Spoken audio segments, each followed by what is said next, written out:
Today on Newsbytes, Putin bans gender surgeries, Musk's X reimagines Twitter, and WorldCoin's eye-scanning crypto, plus Germany's manufacturing decline and Ireland's controversial school lessons, all on today's Newsbytes. Big news in Russia today as President Vladimir Putin has just signed into law a ban on gender reassignment surgeries and documentation changes for transgender people. The law also prohibits them from adopting children or marrying after transitioning. This is just the latest restriction after Russia's recent ban on public promotion of LGBTQ+ relationships. Alright, big shifts underway globally in how we may transact. Musk changed Twitter's logo to an X, reviving the brand of his early digital payment startup, X.com, that evolved into PayPal. Musk said X will be everything: messaging, audio, video, and banking. Meanwhile, OpenAI CEO Sam Altman launched an iris-scanning crypto WorldCoin to verify real humans, not bots. If you want the details on that, watch Newsbytes number 6 to learn more. But Altman envisions uses like universal basic income, since he says AI will transform work, necessitating UBI. WorldCoin CEO says that a global form of ID is coming, quote, whether you like it or not. And in Russia, Putin approved introducing a digital ruble. It will operate on the central bank's new digital platform alongside cash rubles. Accelerating digitization is transforming finance from social platforms to national currencies. Supporters tout benefits like efficiency, but expanded centralized control raises unease about coercion in using sanctioned payment systems.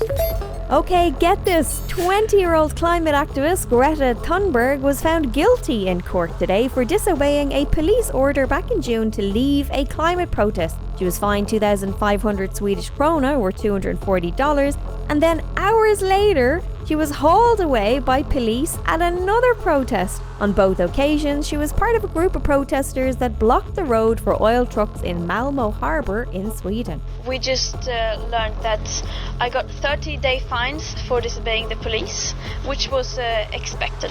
We are definitely not going to back down because of it. Now, we don't have any laws that holds the carbon in the ground. We don't have any laws that long-term protect us against the self-destructing greed that we have let in full control over the world. We know that we cannot save the world by playing by the rules, because the rules have to be changed. We know that the current laws that we have now are insufficient in addressing the climate emergency. Okay, so some bad economic news for Germany's manufacturing sector. It's cratering with 12 straight months of decline. The Purchasing Managers Index plunged to 38.8. Not exactly the, quote, green economic miracle promised. This prolonged contraction spells trouble for Europe's largest economy. And over to Ireland, where the Irish government is considering including critical race theory ideas like white privilege, male privilege, and get this, Irish privilege into the school curriculum.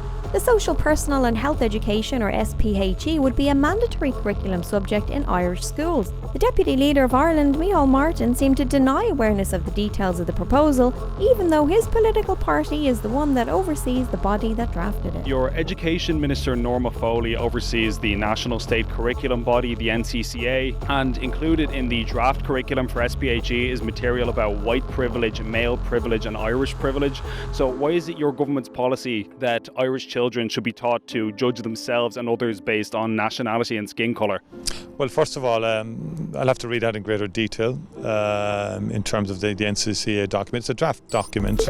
And in more what looks like government overreach, the so-called reasonableness bill has passed today in Israel's parliament, the Knesset. This is despite protests that have happened over the last year, with hundreds of thousands of people taking to the streets calling for the bill to be scrapped and for the resignation of Israeli Prime Minister Benjamin Netanyahu. Netanyahu is currently on trial for alleged corruption and fraud charges, which he denies. Police used water cannons today to disperse protesters, and civil unrest has followed the passing of today's bill. The Reasonableness Bill would remove the Supreme Court's power to cancel government decisions that it doesn't accept. The reforms are supposedly aimed at curbing the powers of the courts. The government says that the courts have grown too wide and they interfere too much with legislation. Critics, however, say that the reforms will now allow the government to pass laws without any scrutiny. The legislation also states that the court's power to reject or review laws could be overruled by the Knesset majority, and that the government would influence who becomes a judge.